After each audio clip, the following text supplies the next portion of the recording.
In episode 6, Unknown Secret Stories, I'm going to try something new today. And we're going to listen to a story together that I have never heard. Because this is a brand new episode. The North American Air Defense Command, known as NORAD, was established in 1958. It was to provide early warning and defense against Soviet bombers and missile launches. But it wasn't long before NORAD would be monitoring skies around the entire planet. Early in the morning, on January 13, 1996, NORAD contacted Brazilian Air Defense to report an object entering the Earth's atmosphere about 200 miles northeast of Sao Paulo. When asked what type of object, NORAD said it was unidentified. A few minutes later, it crashed somewhere near the town of Varginha. The Brazilian Army quickly scrambled to get to the crash site before any civilians did. But they were too late. The craft was seen, and the beings driving the craft, gone. Over the next few days, a series of events would unfold that would change the lives of the people in the area forever. Well, at least the lives of the people who survived.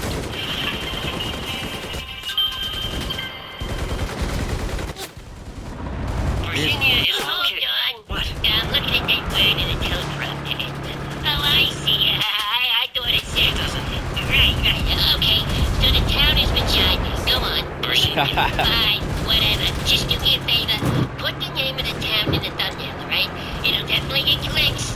Probably would. Like, how about Strange Object Enters Virginia? Virginia. Oh. Or The Mysterious Virginia. Pretty mysterious. They are pretty mysterious. Okay, go ahead. I'll behave.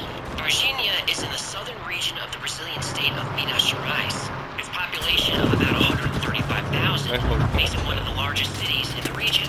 Its economy is mostly based on agriculture. Coffee, corn, and soybeans are the main crops grown on the many farms that surround the city. One of those farms is owned by Eurico and Aurelina de Freitas. It was early in the morning, before sunrise, when Aurelina heard the cows running around the property sounding agitated. She looked out the window and saw hovering above the pasture a cigar-shaped object. She grabbed her husband, Eurico. They said the shape of it reminded them of a submarine. It was about the size of a school minibus. The object was billowing white smoke and seemed to have trouble maneuvering. The two watched the craft for an hour before it disappeared over a ridge not far from the farm. On the other side of that ridge, Carlos de Souza was driving to the airport when he heard a strange, muffled rumbling. He thought something was wrong with his truck, so he stopped.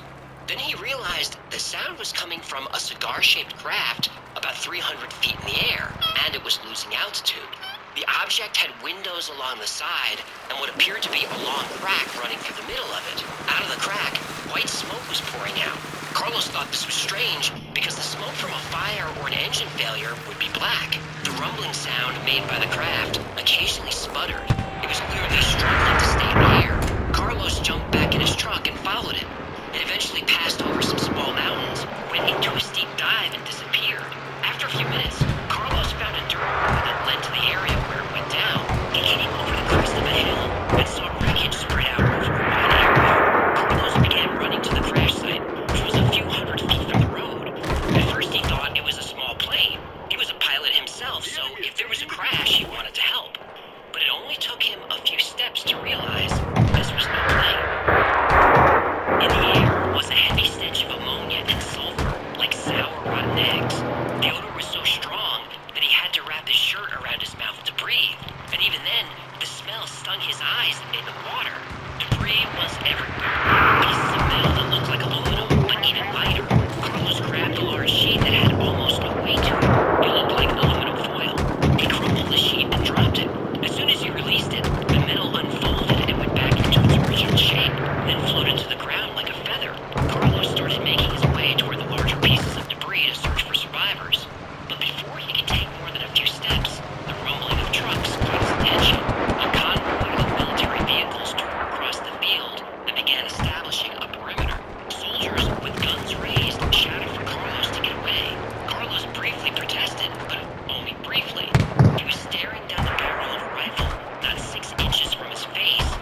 know Green who he flag. is and where he lives. They know his wife, his daughter.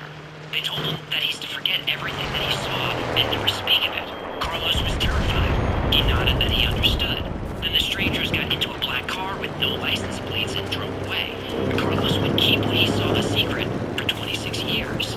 Meanwhile, back at the crash site, the Brazilian military was hard at work gathering the wreckage. The craft was definitely big enough to hold a small crew, so the order went out to search for survivors. There were survivors, but the soldiers wouldn't find them, at least not near the crash. Those survivors were already in town.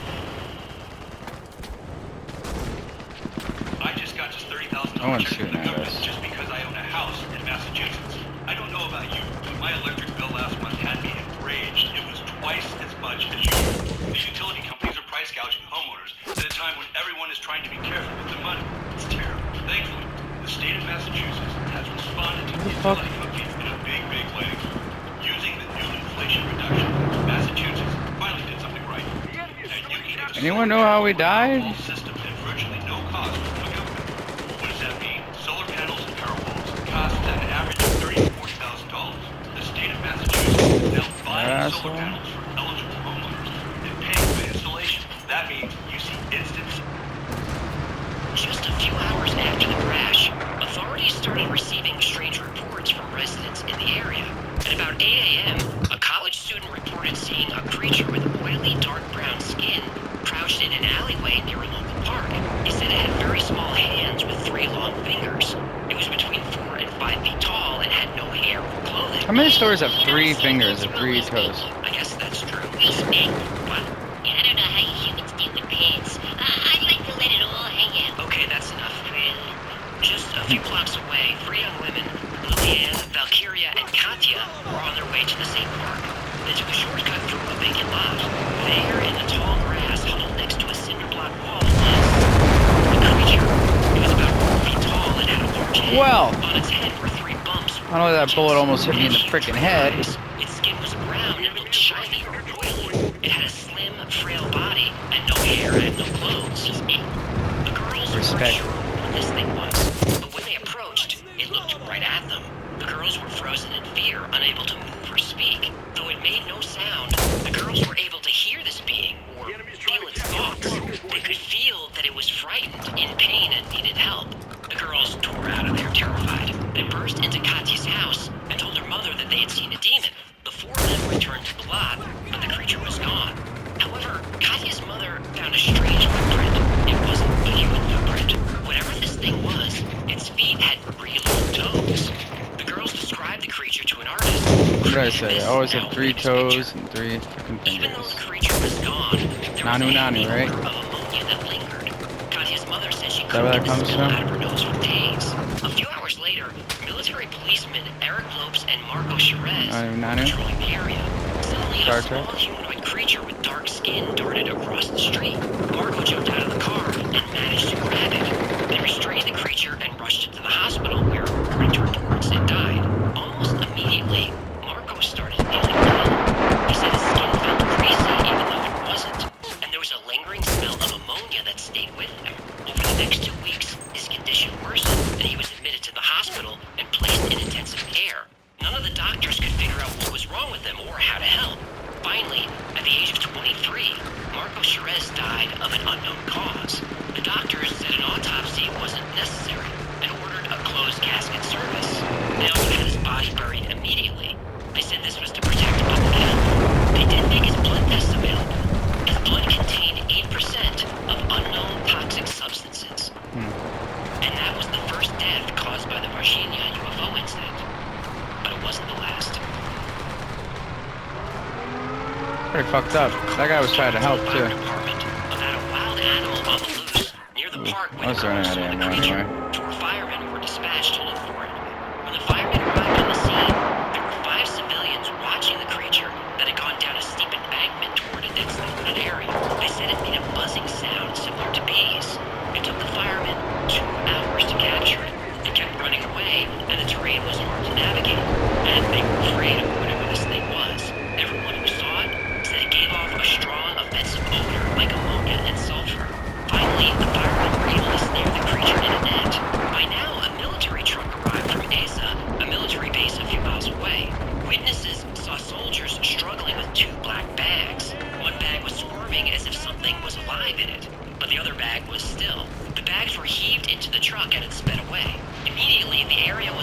guarded by military vehicles, and civilians were not allowed in or out of the area. Less than an hour later, a section of regional hospital was ordered locked down.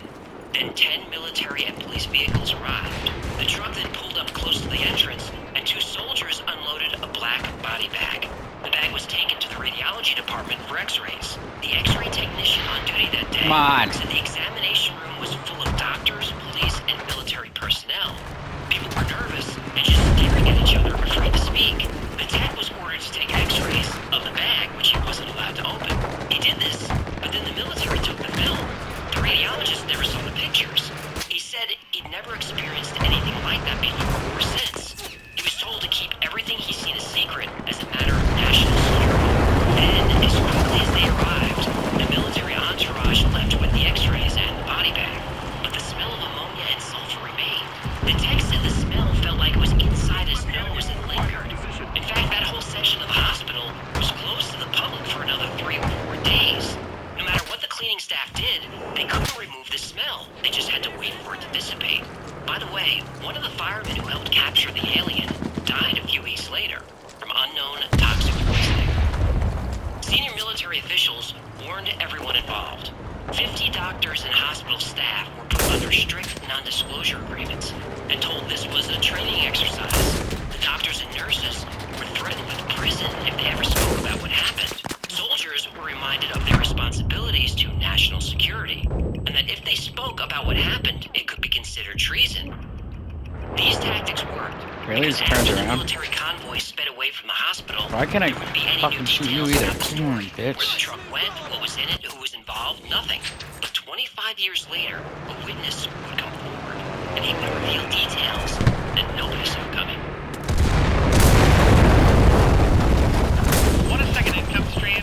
Because if you can download an app from the App Store, then you Second can income download stream is what we're massive working on, isn't it? income stream within weeks, even if It That's took about what 25 I'm years, working on but a here. soldier came forward who was close to everything. His testimony can be seen in the excellent documentary on this case, Moment of Contact, by filmmaker James Fox. And if you want to learn more about this story, I recommend you check it out. There's a link below. The soldier who came forward refused to allow his name to be used, so he became known as Military X. But I found a very old report from Virginia local news which revealed his name. Now, I don't want to out the guy, so we'll just call him Raoul, which is close to his real first name.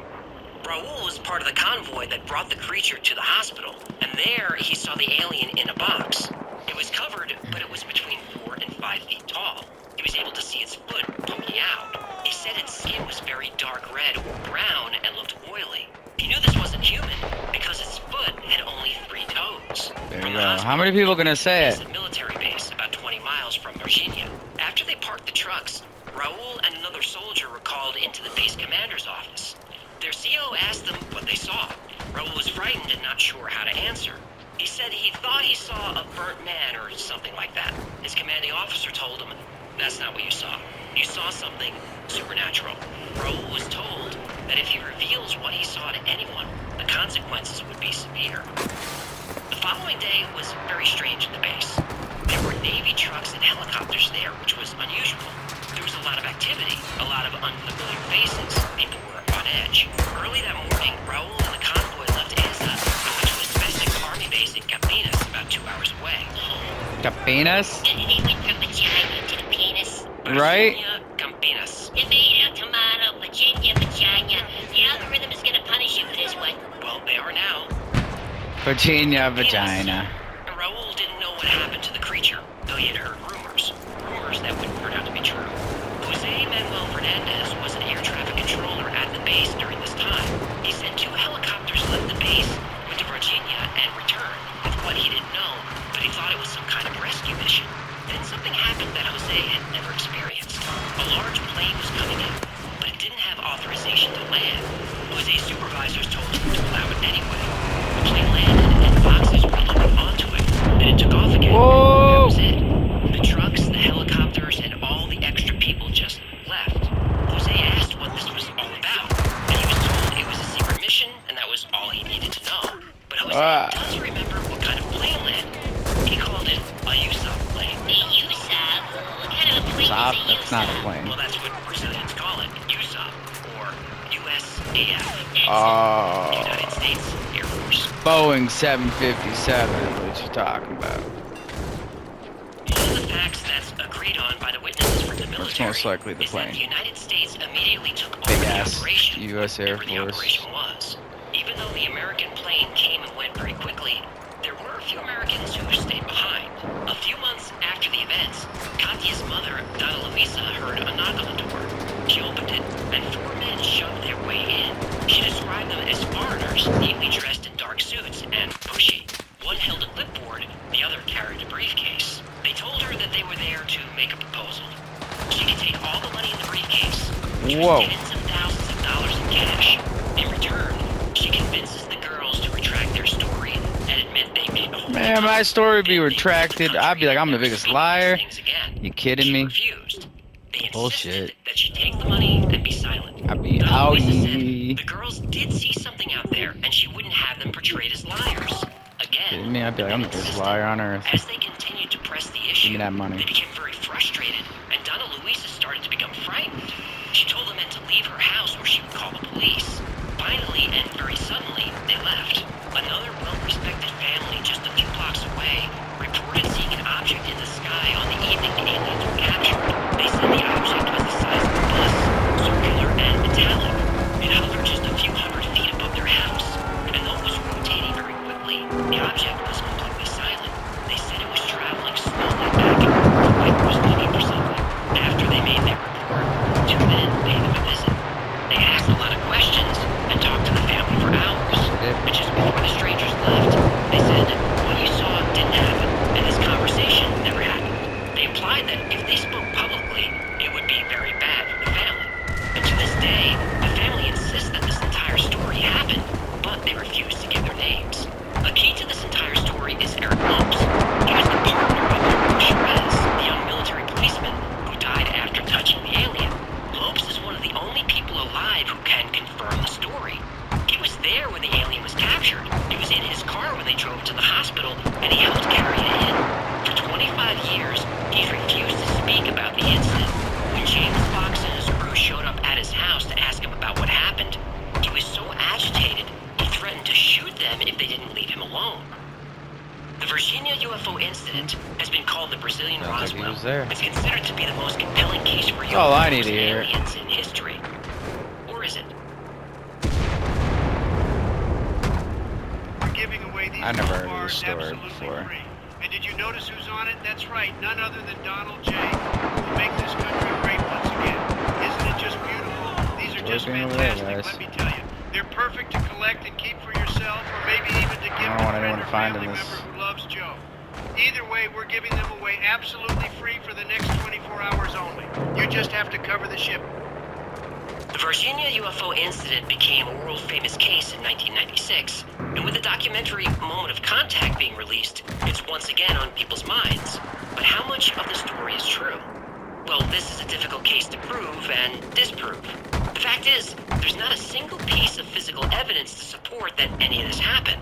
The entire story is based on witness testimony. Testimony that, over the years, has been less than consistent. You'll hear some documentaries say that the witnesses have no reason to lie because they haven't made any money for their story. That's not true. Quite a few witnesses have been compensated over the years. In fact, the Wall Street Journal reported that the girls who found the creature wouldn't give an interview for anything less than $200, something let they me later destroy that. denied. About those girls, it's important to know that there was no Virginia UFO incident before the girls' story was made public. It was only after they were covered on a popular TV program that other witnesses came forward. And those witnesses described the aliens the same way the girls did. So the new witnesses either saw the same alien, or they were lying and building on other stories they heard. There's no Yeah, way to know for sure. But when the girls reported the creature, they never said it was an alien. There was no mention of a UFO. They thought the creature looked like a demon. At the time all this was happening, people in the area were obsessed with a cryptid called Chupacabra, which was getting a lot of coverage. It was a local UFO researcher who proposed that what they saw was an alien. The official explanation is that the girls actually saw someone locals called Mudinho. Mudinho means little mute. His real name is Luis Antonio de Paula. He He was does a look mentally like and that physically picture. disabled man who would spend hours crouched crouching and looking at small objects on the ground. Scary, He like lived where that the girls picture. saw the alien. In fact, he still lives there. He doesn't live near the location, he lives at the location. The day they saw him, He looks there just was like a him. major storm passing through the area. So much rain fell that some parts of the town were flooded. It could be that Mudinho was covered in mud, which was known to happen, and he scared the girls. Now, the girls say that it couldn't have been Mudinho because they know him and wouldn't mistake him for an alien. But in the original report, they said they didn't know him, and when they first saw him, they thought he looked like a demon. They said Those the same lying thing about ass the alien. bitches. They may or may not be lying intentionally, but one of their versions of the story is wrong. And this isn't surprising. It's a 26-year-old case. Witness reports are all over the place. This was a huge story in 1996. It made international news. People's memories change over time. If you read an interesting detail about this case, you may, even unknowingly, add that detail to your version of the story. Tell that story enough times, your brain will actually create a false memory to support it. When Katya's mother first told the story about the men trying to bribe her to get her daughters to retract their story, she said they implied there would be a payment. Later, the story included a briefcase full of cash. Now, did she forget this detail early on? Or had she been hearing stories about the men in black for so long that the briefcase found its way into her memory? Side note, the weather conditions make it unlikely that anyone saw an alien footprint in the mud, but who knows, stories vary. Some witnesses gave statements that they later denied. Others denied seeing anything, but then later came forward. And other witness reports don't fit the timeline at all. The couple who first saw the UFO over their farm, they said it happened a week earlier. It's possible they aren't remembering correctly, but if I saw a UFO hovering over my house for an hour, I'd remember every detail about that day. Right. Memories are stored with emotion. The more emotional the event, the more likely you are to recall it. People who lived through the JFK Half of my assassination memories or are the 9/11 traumatic, attack not all of them. know exactly where they were when they heard the news. People vividly remember the days their children are born, and vividly remember when their parents died. Emotions create memories. Now about Marco Cherez, the young officer who died after touching the alien.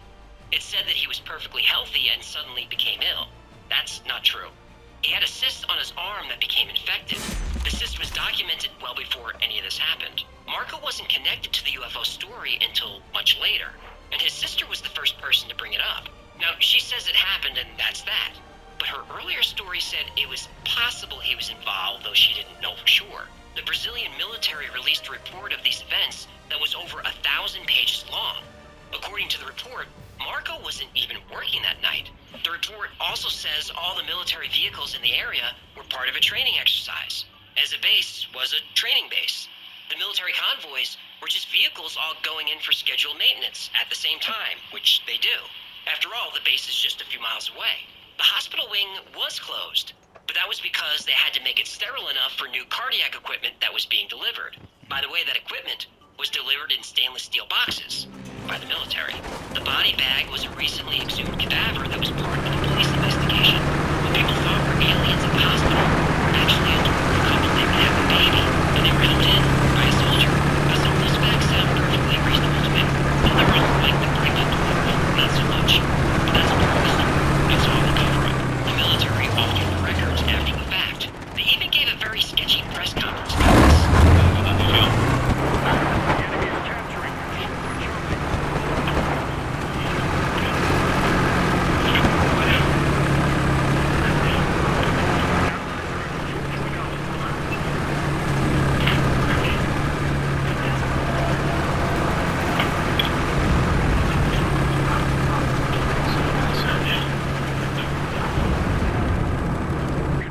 Is General Lima covering up? He acts like it. But if there really wasn't anything weird about this incident, the general would be pretty irritated that he'd have to deal with any of this. So how you read him and any of the witnesses really comes down to your point of view, and toward which side you lean, skeptic or believer. If you watch James Box's Moment of Contact, some of the witnesses are compelling. In the case of Marco de Souza, the man who found the craft in the field, he's so overcome that he breaks down into tears. Oh wow. Here.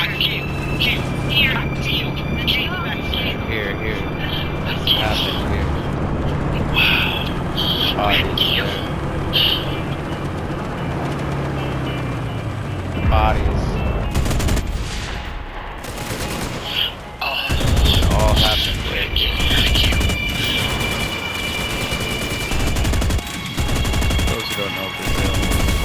a bit. It's like a mix of Spanish and Portuguese, I believe.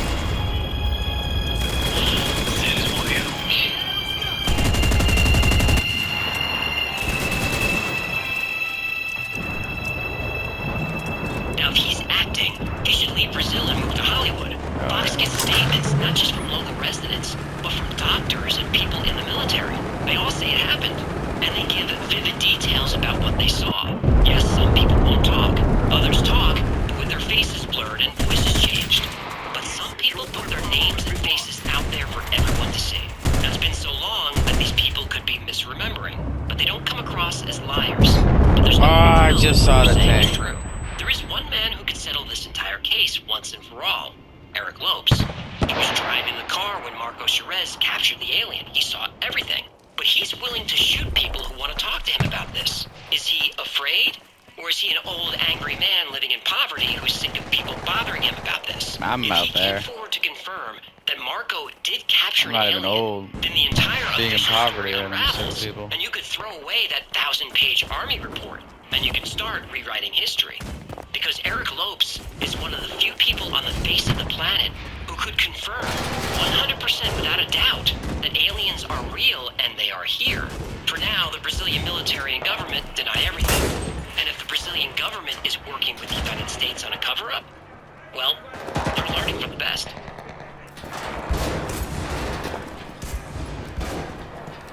Thank you so much for hanging out with us today. My name is AJ. That's Egglefish. This has been the Wi-Fi. He said nanu. Anything, do us a favor, That's like, great. comment, subscribe, share. I agree. That stuff really helps The the channel. three-finger And thing, like most man. topics we Nanu, cover nanu. Here, today's was That's recommended funny. by you. So if there's a story you'd like to see or learn more about, go to thewifiles.com/tips. A special thanks to our patrons who make all this You're possible. the one not burning. Without our Patreon members, there would be no Wi-Fi. So I thank you guys with all my heart. If you'd like to join a great community, check out the Wi-Files Discord. It's free. But if you'd like to support the channel, consider becoming a member on Patreon. You can support for as little as $3 a month, or grab something from the Wi-Fi store. Autism is guaranteed not to infect you with a toxic alien poison. Is that true? Well, I can't guarantee it, but you're most likely safe. I can live with that. That's gonna do it. Until next time, be safe, be kind, and know that you are appreciated. Yes, sir. You say so.